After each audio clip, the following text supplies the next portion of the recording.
Did you know that a lot of the advice out there about health, nutrition and exercise likely doesn't apply to you if you're a woman? That's mainly because a lot of the respective research from the past has primarily been done on men. But fortunately, the expert for female-specific nutrition and exercise, Dr. Stacy Sims, who has been guest on podcasts like the Huberman Lab or the Diary of a CEO, is shedding some light on how our female bodies work differently and why this changes a lot about how we as women should exercise and eat. Hello and welcome. If you're new here, I'm Hannah. I'm a health nerd with certifications in fitness and in nutrition. And in this video, I'll break down what Dr. Stacy Sims says that we as women should do differently than men when it comes to working out and what and how we should eat. Timestamps down below in case you want to skip around, although I really recommend you to watch every point because even if you think you know it, chances are you don't. Let's start with one of the biggest trends currently that you very likely have either tried out already or at least have been thinking about trying out or are still doing, in which case you might want to rethink that just like I did a while ago. I'm talking about intermittent fasting. So fasting in general, according to Dr. Sims, can be detrimental for active women unless you have a certain condition like PCOS, obesity, or are very inactive. And that fasting can either be time restrictive eating, like not eating until noon, or also a very high calorie deficit. And that's because fasting basically means stress for us. And especially in the morning, that means that our already high cortisol levels, our stress hormone levels, which typically are high in the morning, stay elevated. For men, those cortisol levels balance themselves out more easily, while we women need food in order to help our body balance those cortisol levels. So Dr. Sims recommends to eat something 30 to 60 minutes after waking up to help our body calm down and not stress out. Now, there are obviously a lot of benefits to intermittent fasting, otherwise there wouldn't be research suggesting you to do it. And one of the main benefits of intermittent fasting has been shown to be something called autophagy, which can have a lot of anti-inflammatory effects, inter alia. And that is true, but according to Dr. Sims, intermittent fasting has more negative effects than the positive effect of autophagy. And she says that autophagy can also be promoted by exercising. So you don't need to do intermittent fasting in order to help your body to fight bad inflammation. And this autophagy thing is why I used to do intermittent fasting, because I wanted to, help my body fight bad inflammation. Now I learned that it's not necessary, at least not that long intermittent fasting of 14 hours or more. Another pro of intermittent fasting is that people used to say when you work out in the morning on an empty stomach, your body burns more fat, which would help you to lose fat. However, where women don't do well in fasted training, we see that a lot of women who do fasted training end up with greater fat accumulation. On top of that, not only is it not helpful with burning more fat, but putting extra stress on your body while it's already under stress because it's fasted, because it doesn't have any food in its system yet, is gonna make your cortisol fire even more and your stress levels to be even higher and to not balance itself out. Plus, also your workout is most likely not gonna be as efficient or as effective as it would be if your body would have enough energy to really push through that workout. So instead of working out on an empty stomach, what Dr. Sims suggests is to at least snack a little bit before you go to the gym or you go for a run. For strength training, she says that 15 grams of protein and a little bit of carbs should be enough to get you through your workout without your body thinking that it's starving. And if you want to do cardio, have about 30 grams of carbs before your cardio session. So when I still did my morning workouts, I used to have a little bit of protein shake and have a banana or a few dates before my workout. And if you want to do the time restrictive eating, Dr. Sim says it's better to do the whole thing earlier. So eat early in the morning and eat dinner early, because that way you work with your circadian rhythm and not against it. Not only the timing around our circadian rhythm is more sensitive or more crucial for us women, but it's also underestimated how important it is to time our meals around our exercise. First thing, Dr. Sim says that you should eat about 30 to 45 minutes after exercising. Again, to help your body not get into that low energy state or not to stay in that low energy state, because when you work out, you burn calories, meaning you deprive your body of energy. And when you don't fill up those energy stores with food after working out, your body is gonna think that it's starving again, and then that means stress. And that's something that you don't want. But not only that, also, when your body's in a low energy state, it needs to get that energy because, it still needs to keep on functioning. And it does that by taking the energy out of your lean muscle mass. not your fat mass, meaning that you lose muscle or you won't gain the muscle that you just try to train in the gym. And that is specifically important for us women, first because of the low energy state thing, but also because our recovery window is a lot shorter than that for men, meaning that we should eat protein for our muscle growth sooner after working out than men need to. Our recovery window is only about 1 hour long, while for men it's about 3 hours long. And Dr. Sims said that we should aim for at least 35 grams of high quality protein after working out, which is, for example, a small chicken breast or a cup of cottage cheese and a small egg. We also need some carbs after working out to replenish our glycogen stores in our muscles, so the energy our muscles lost during exercise, but we don't need as many carbs as men do. Dr. Sims says that we should aim for 0.3 gram of carbs per kilogram of body weight, which, for example, for a 60 kilo or 130 gram, no,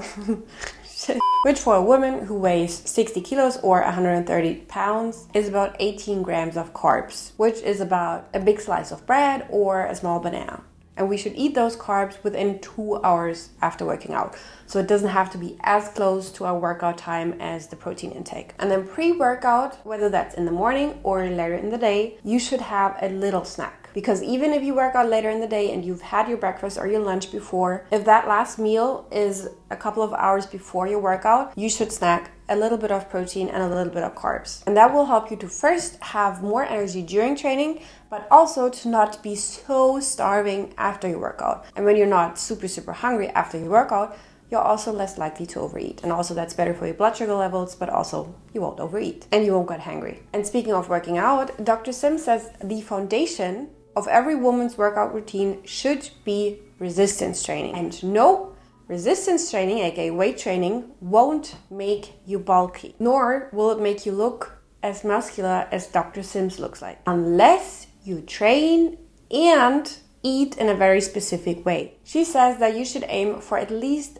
3 sessions of strength training per week, plus 1 to 2 times of cardio. Or more specifically, instead of cardio, she says that high intensity interval training or interval sprints 1 to 2 times a week is very beneficial for your health. So I used to hate cardio or anything like that, but what I now started doing is that after my strength training session, I go on the treadmill and I jog for a little bit to warm myself up again, and then I sprint for 20 to 30 seconds until my heart rate is really up there, and then I jog again or walk for a little bit, and I repeat that for 3 to 5 times. And that's basically what interval training is. It's going all out for a short amount of time, recover, going all out again, and repeat. You've also probably heard about something called cycle syncing, which I think is a very important thing, and Dr. Sims says so too. But the thing is with that syncing your workout to your cycle is that most studies that look at the effects of your menstrual cycle on your workouts, or the other way around, are rather poorly done, because either there's a very small sample size and or it's done on college students with a very regular cycle. And let's be honest, many of us do not have the most regular cycle. And even if you do, what those studies show does not necessarily have to apply to you. So there's a tendency for many women, not for all women though, that in the follicular phase, aka the low hormone phase, aka the phase from day 1 of your period to ovulation, we tend to be stronger and to have more energy, so we can do more high intensity stuff and lift heavier weights and so on. And in the luteal phase, so from ovulation till your period, which also includes the PMS period, we're not our strongest and we're not so motivated, and we should probably be a bit softer with everything. But this does not necessarily have to apply to you. Dr. Sims says that every woman should track their cycle and look for their own patterns, because that can vary from person to person, woman to woman. Overall, she says that working out too hard does not impact a woman's menstrual cycle. Instead, what can be, in fact, detrimental to our cycle is our food intake. So, for example, if we don't eat enough fats, enough carbs, enough calories in general, that can really mess up our hormones. And I've experienced that, and I don't recommend it. So overall, she says to listen to your body, to fuel your body correctly, and to adapt your workouts to how you feel. Another little trend that's been going around, especially over the last couple of years, months, is ice baths. And ice baths can be very beneficial, but this again mostly applies to men, because the typical ice bath is around 10 degrees Celsius or 50 degrees Fahrenheit, which, according to Dr. Sims, is too cold for us women. And that coldness is gonna put our body in a shock mode or survival mode. It's gonna shut down. Cold exposure that is not as cold can be beneficial for us. She says that too.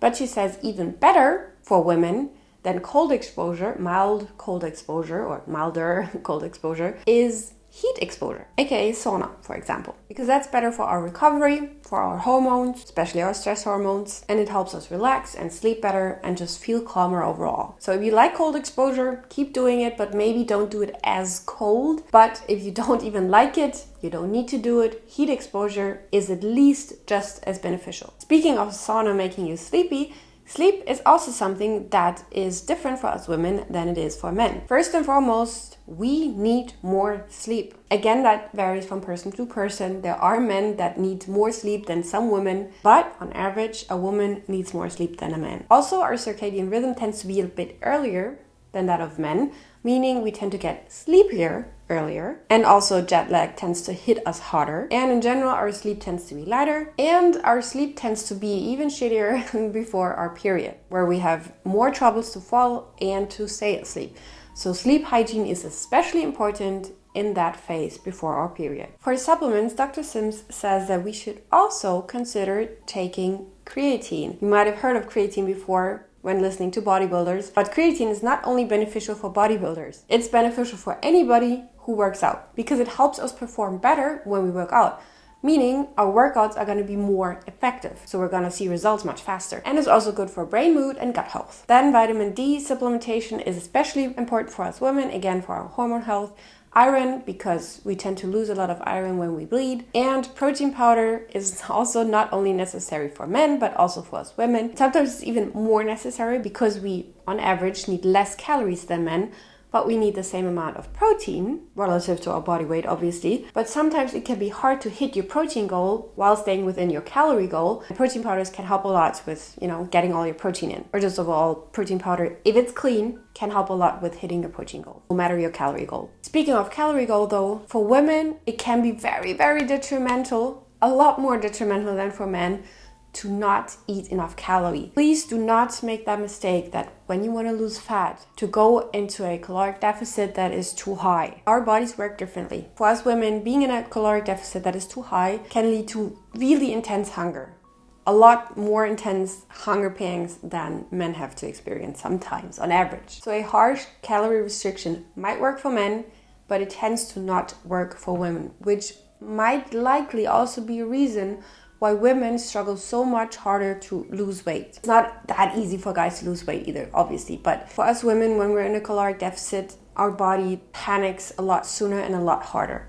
Let's just say it like that. And also we need a lot of protein. Not only men who want to bulk up, but also us women who want to maybe, get lean or just stay healthy. According to Dr. Sims, we should eat 1.1 to 1.2 grams of protein per pound of body weight. Pound, not kilo. That means for a 60 kilo or 130 pound woman, 140 grams of protein every day, which is a lot. But not only protein, we also need carbs. Dr. Sims does not like the ketogenic diet for both genders, but especially not for women. And she says that we should eat as many different foods as possible, but that's not, specific to women, but also for us, it's very important to give our gut as much variety as possible, to feed that microbiome, which is the key to our overall health, including our hormone health. However, Dr. Sims in general stresses, and I support this highly, that we should try to listen to our body because our body knows best. And research can only go this far. Even if there's so much research on female bodies, that would only